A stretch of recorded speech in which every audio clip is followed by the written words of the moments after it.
berkaitan dengan materi kuliah Hukum Acara Peradilan Agama.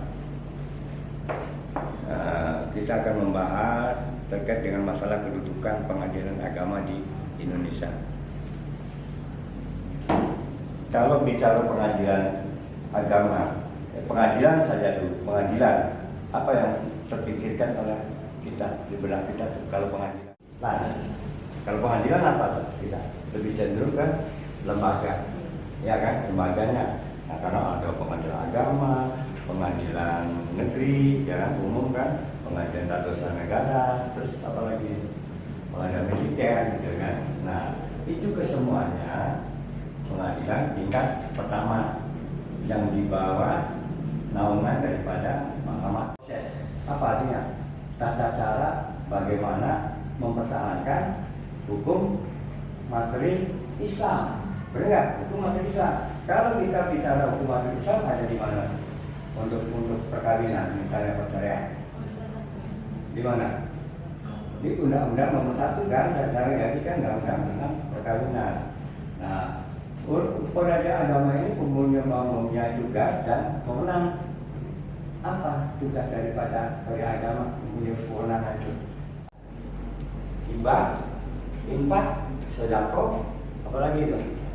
Infak, sedekah, yang terakhir syariah, ya kan? Syariah kan.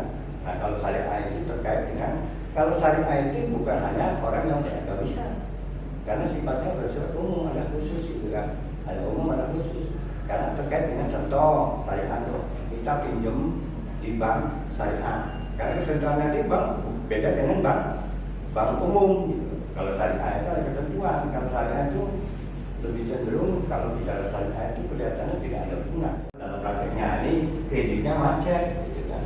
Nah, itu prosesnya harus ke peradilan agama. Lain dengan kita tidak ada dengan istilah masalah syariah. Bisa dipahami nggak? Nah, tadi kewenangan pengadilan gitu kan. Nah, pokoknya ada 9 katanya. Nah, kalau kita mungkin nggak kita kalau bicara hukum acara peradilan agama tanpa adanya hukum tadi materi Islam, contoh dalam undang-undang perkawinan. Kalau seseorang mau mengajukan gugatan, apakah itu dari pihak suami atau istri kan mengajukan gugatan nih, nah itu kan pertama harus ada alasan.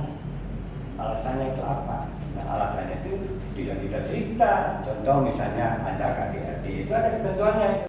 Kecuali kalau sudah jauh, tidak memberikan nafkah, tidak memberikan kebutuhan biologis, itu bisa kita ajukan. Tapi ini kan cari nafkah gitu kan. Hanya cari nafkahnya itu jauh. Yang setiap kali tidak bertemu, paling ya kita dengan apa pakai komunikasi. Ya, terus.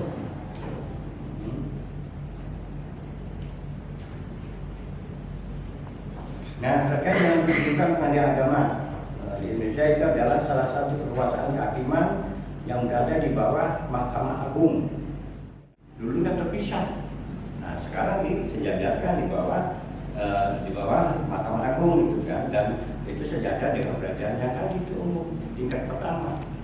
Kalau ada tingkat pertama terus banding kemana tuh kalau tadi kita bicara tentang peradilan agama? Bandingnya kemana? Pengadilan tinggi agama, itu prosesnya pengadilan tinggi agama itu.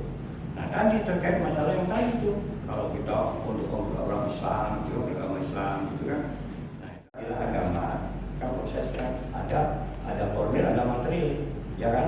Nah, beragama ini proses itu material atau formil gitu kan. Materialnya itu yang tadi yang tercantum dalam undang-undang, gitu kan. Apakah itu waris dan kombinasi hukum Islam kan, ada itu. Dan terus percaya juga, ya pasal 39 juga ya kan. Nah, juga kan. Nah, itu ya. Jadi lembaga ini dalam praktek kita sudah teori. Lembaga ini mandiri dan berkedudukan di tingkat pertama untuk menegakkan hukum dan keadilan. Kita berorientasi berfokus pada pengadilan agama. Kita tidak membahas peradilan yang secara terkait dengan masalah korupsi, mencari keadilan seperti apa gitu kan. Kan ini beda. Jadi kalau bicara pengadilan agama, peradilan agama itu adalah bagaimana ya atau tata cara mempertahankan hukum materi Islam. Jadi materi Islam Beda dengan kita di pengadilan umum, hanya material tidak Islam karena untuk siapapun juga. Karena masalahnya bukan masalah terkait yang tadi, ada pembeda. Tapi kalau yang non Muslim itu tidak di pengadilan agama, warisnya cerainya di pengadilan umum. Kita harus pahami tiga kali. Itu namanya disebut juga apa? Kewenangan relatif. Ada kewenangan relatif, ada kewenangan absolut. Kalau dikatakan kewenangan relatif, itu kan kita warga penduduknya di mana? Kabupaten apa kota misalnya? Ya, di kota. Nah, kita itu menggugatnya tidak bisa. Di kewenangan agamanya di Kabupaten Cirebon itu berkewenangan. Ya. Nah, gugatnya di mana? Di tempat tinggal tergugat yang kita ajukan atau minimalnya domisili, gitu loh. Jadi dia itu ada ketentuannya. Gitu. Nah, terlepas daripada menikahnya di mana, wilayah hukumnya, mau menikahnya di Bandung misalnya kan, itu diajukan kepada tempat tinggal tergugat. Nah, ini ada istilah, ada penggugat, ada pemohon. Kalau dikatakan penggugat, siapa itu yang mengajukan gugatannya? Istri apa suami? Nah, itu istri, namanya penggugat. Tapi kalau suami yang mengajukan namanya pemohon. Itu. Nah, tergugat yang tadi disebut istri itu sebagai termohon. Kalau tingkat 1 wilayah provinsi berarti pengadilan tingkat 2 banding. Kalau kasasi kemana tuh kalau kita mengajukan kasasi? Tahu nggak kasasi? Kasasi itu upaya hukum biasa juga. Kalau banding gimana banding? Ya kan? Puncak kekuasaan berada di bawah pembinaan, baik pembinaan teknis, organisasi, administrasi, dan keuangan itu adalah di bawah naungan Mahkamah Agung. Itu bukan hanya pengadilan agama. Yang tadi terkait yang 4 itu kan, yang tingkat pertama tadi. Dalam sengketa ekonomi syariah, tidak terkait dengan masalah apa perceraian, terus waris, wasiat, hibah, gitu kan. Jadi khusus kalau untuk syariah itu kan, karena di syariah kan orang pinjam kan bermacam-macam agamanya gitu kan. Nah, tapi tidak terkait dalam yang tadi yang apa menyangkut dengan kewenangan yang sifatnya khusus. Nah, itu kita mengajukan pendaftaran. Nah, ada pendaftaran namanya sifat syarat formil dan material. Nah, di sini yang dimaksud syarat formil yaitu persyarat administratif. Administratif itu adalah identitas para pihak tanggal dan tanda tangan. Jadi pihak kita bisa pihak penggugat, gitu kan? Kita harus jelas identitasnya, pekerjaannya, umurnya, tempat tinggalnya, gitu kan? Nah, berdasarkan apa? KTP.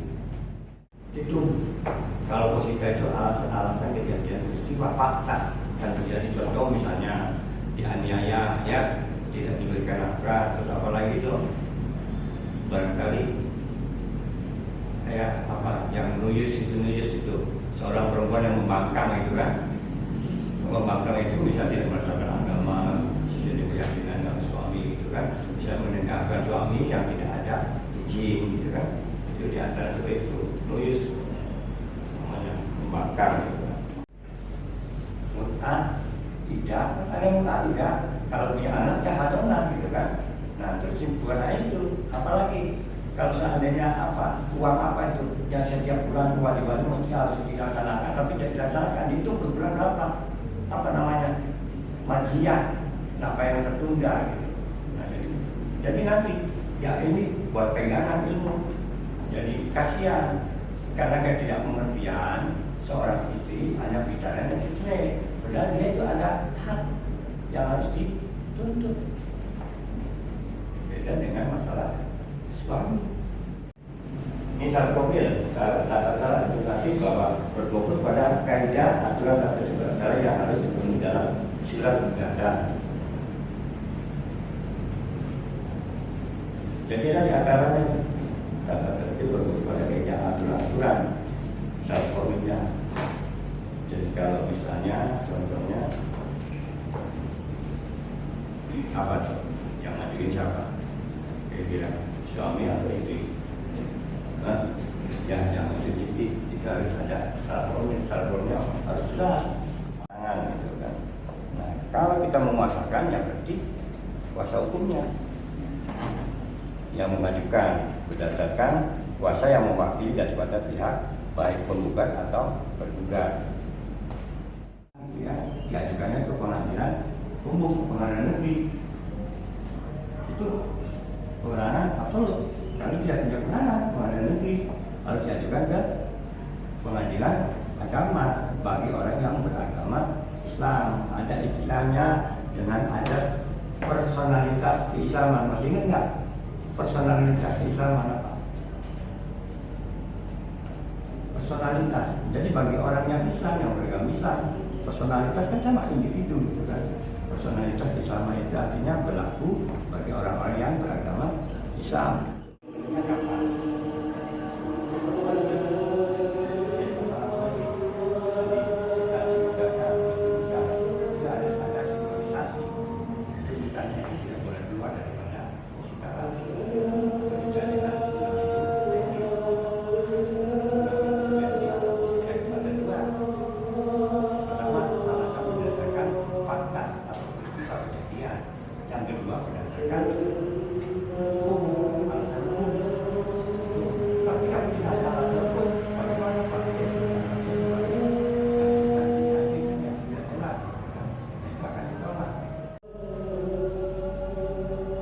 Akibatnya jika tidak terpenuhi syarat formil menyebabkan gugatan dinyatakan tidak dapat diterima sehingga tidak akan diproses lebih lanjut. Jadi nanti gugat lagi, administrasi lagi, bayar lagi. Kalau syarat materi itu dapat menyebabkan gugatan ditolak jika dasar dan tuntutannya tidak dapat dibuktikan. Kalau hukum itu bicaranya bukti fakta, bukan cerita. Kita boleh cerita, tapi didukung cerita kita oleh bukti apa? Tanpa ada bukti, ya cerita, bukan hukum. Itu kalau bicara hukum itu bicara fakta dan bukti. Dilomba dengan Perma nomor 1 2008 dan Perma nomor 3 tahun 2025. Itu wajib, hakim itu harus melakukan mediasi. Terlepas mediasinya itu ada perdamaian atau deadlock, tidak ada perdamaian. Nah, kalau tidak ada perdamaian, dilanjut proses apa? Persidangan. Kalau ada perdamaian, jadi tidak sifatnya penetapan. Jadi mediasi itu sebelum proses persidangan. Mediasi itu, tapi kewajiban bagi hakim sebelum memproses itu dalam persidangan harus wajib melaksanakan atau melakukan mediasi. Nah, kalau tidak ada ketemu, ya sudah proses itu terkait dengan masalah persidangan. Kalau persidangan, ya harus ada fakta-fakta, bukti-bukti dan saksi-saksi. Nah, kalau seandainya ini terkait dengan putusan, nah, kalau putusan itu misalnya pihak tergugat tidak datang, dipanggil betul-betul tiap kali, itu disebut dengan istilah apa? Kostek, tidak hadirnya tergugat. Saksi yang mengalami sendiri peristiwanya, itu kan, yang tahu dengan saksi yang mendengar dari cerita orang lain. Apa namanya? Saksi yang mendengar dari orang lain. Testimonium ke auditor kan dari keterangan orang lain, dia tahu peristiwanya. Tapi hakim biasanya kalau memang ada relevansinya itu antara saksi yang tahu peristiwanya dengan saksi yang Anda apa keterangan dari orang lain itu, nah, dianggap hakim itu bisa mendukung. Jadi kita hakim nanti fakta persidangan itu apa? Kata agama kan kalau kan. Nah, gimana Pak supaya kita haknya kita tuh terjamin? Kita harus diajukan dulu ke pengadilan. Namanya isbat nikah untuk mengesahkan nikahnya. Isbat dulu. Nah, kalau dia kan sembunyi-sembunyi karena nikah sini. Nah, kasihan bagi perempuan dan nanti kalau punya turunan itu. Makanya yang perempuan kalau mau itu antisipasi, segerakan diisbat kalau ada dikasih. Ahli waris itu bermohon. Jadi harus nggak tahu nih siapa ahli warisnya, bagiannya berapa, gitu kan. Nah, itulah isbat nikah yang tadi itu untuk mengesahkan nikah yang tidak tercatat. Ada dispensasi nikah juga. Nikah bagi yang belum cukup umur. Kalau nggak ada izin itu, bisa kasus.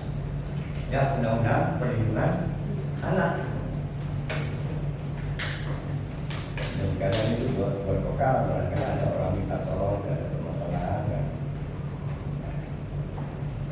Jadi permohonan diajukan oleh satu pihak pemohon itu terkait dengan masalah konflik, ya tidak ada konflik, tidak ada lawan. Pendapat tidak dapat diajukan banding, hanya dapat diajukan kasasi. Kalau kasasi mana? Mahkamah Agung. Ya, kalau kasasi jadi tidak ada banding langsung kasasi. Upaya hukumnya. Nah, ya, itu memiliki, memegang, menguasai gitu kan. Nah, dapatkan dari ini mengedarkan hukumannya sama.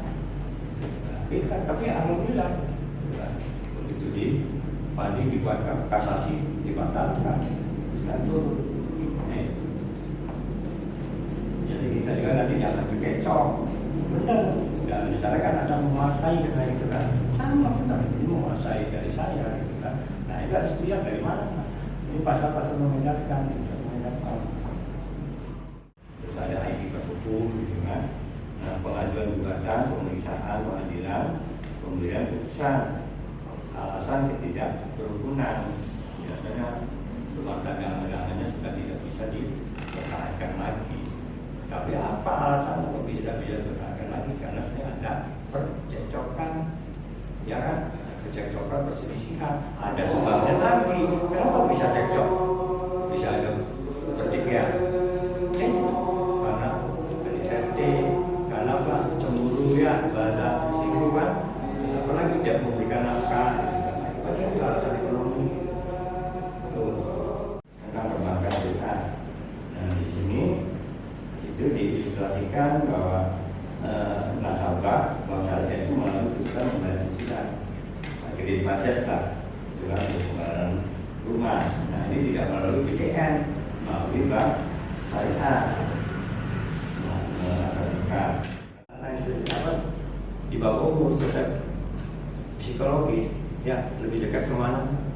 Itu ya kan? Nah, bisa nggak dimohon oleh seorang suami kalau suami mengajukan anaknya biar kami yang asuh? Itu bisa nggak? Apa alasannya kalau bisa? Lebih dekat dengan ibu, suami cucu nggak, terkecuali ada bukti seorang ibunya itu melalaikan, tidak memelihara dengan baik, misalnya mabuk-mabukan, merokok, nah itu bisa jadikan dasar. Tapi kalau sudah dewasa, memilih gitu nanti, silakan mau kemana. Nah, itu yang kalau seorang suami dengan istri bercerai, ya masih ada nggak hak kewajibannya? Haknya masih ada nggak? Hak suami, kewajiban suami, hak istri.